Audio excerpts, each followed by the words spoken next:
Procrastination. We've all been there. Putting off tasks right until the last minute and then feeling guilty and stressed when our deadlines loom closer. So, what if I told you you can break free from this cycle and become proper productive? One of the main reasons we procrastinate is the fear of failure. We're scared of not meeting expectations, of not being good enough, of making mistakes. This fear paralyzes us, making it impossible to take the first step towards completing any sort of task. Another reason is a lack of motivation. We simply do not feel like doing what needs to be done, and so we put it off until later. Lack of clear goals is also a common reason for procrastination. When we are not clear about what we actually want to achieve, it's hard to muster the motivation to take the action needed. And finally, there is the issue of perfectionism. We want everything to be perfect. Perfectionism can be a real motivation killer, and it's kind of like if we're not going to do it perfect in the first place, then why would we do it at all? But the thing is, perfection is unattainable. It is an unrealistic expectation that we set ourselves up and then we fail. So how do we overcome these procrastination pitfalls? Well, the first step is to acknowledge that we're procrastinating in the first place. Oh no, I'm procrastinating. And then be kind to ourselves about it. We're not alone in this struggle, and it's okay to admit when we need help. One practical strategy to overcome procrastination is to set clear goals.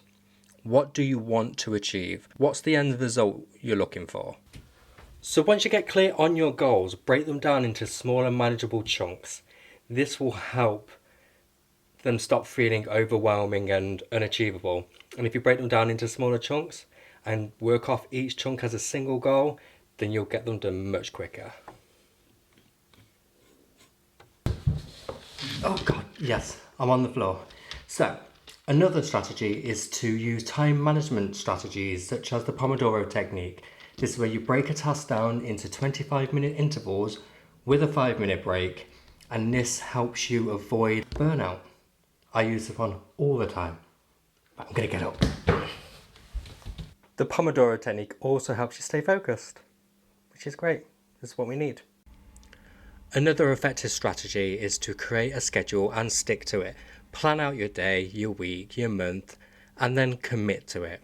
Use a planner, calendar, or apps to stay organized and on track. And then finally, eliminate distractions. Identify the things that will distract you most, such as social media or email, and eliminate them while you work. Use tools like website blockers or apps that help you stay focused. So another good strategy is the 2-minute rule, and this is where you get any task done that can be done in less than 2 minutes straight away.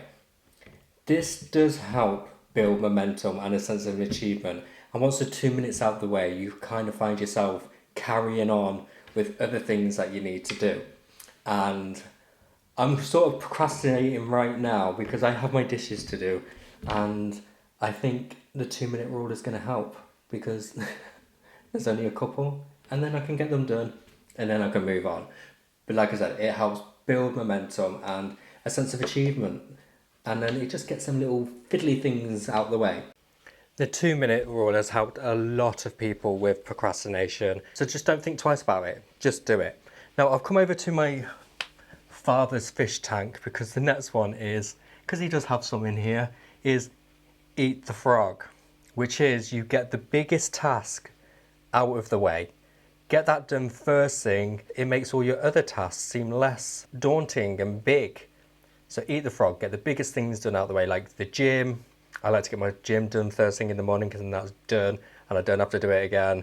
And then the rest of the day just seems simpler, and then just going to the gym makes me feel good anyway. So I can't see the frog, but there is definitely one in there. Hi guys. So by implementing these strategies, you can beat procrastination and become super productive. But remember, it takes time and practice to develop new habits. So be kind to yourself. But most importantly, don't give up, and then celebrate your wins. And by celebrating your wins, you can use them as motivation to keep moving forwards. You've got this. So, I'm coming down again. Overcoming procrastination takes time, effort, but with the right mindset and strategies, you can overcome procrastination and become super productive.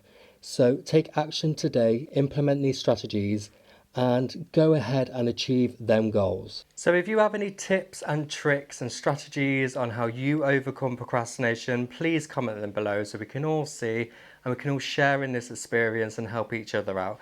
And if you want to become more productive, please check out my last week's video on productivity hacks to help beat your to-do list and maximize time. Thank you for watching. I'll see you all in the next one. Bye.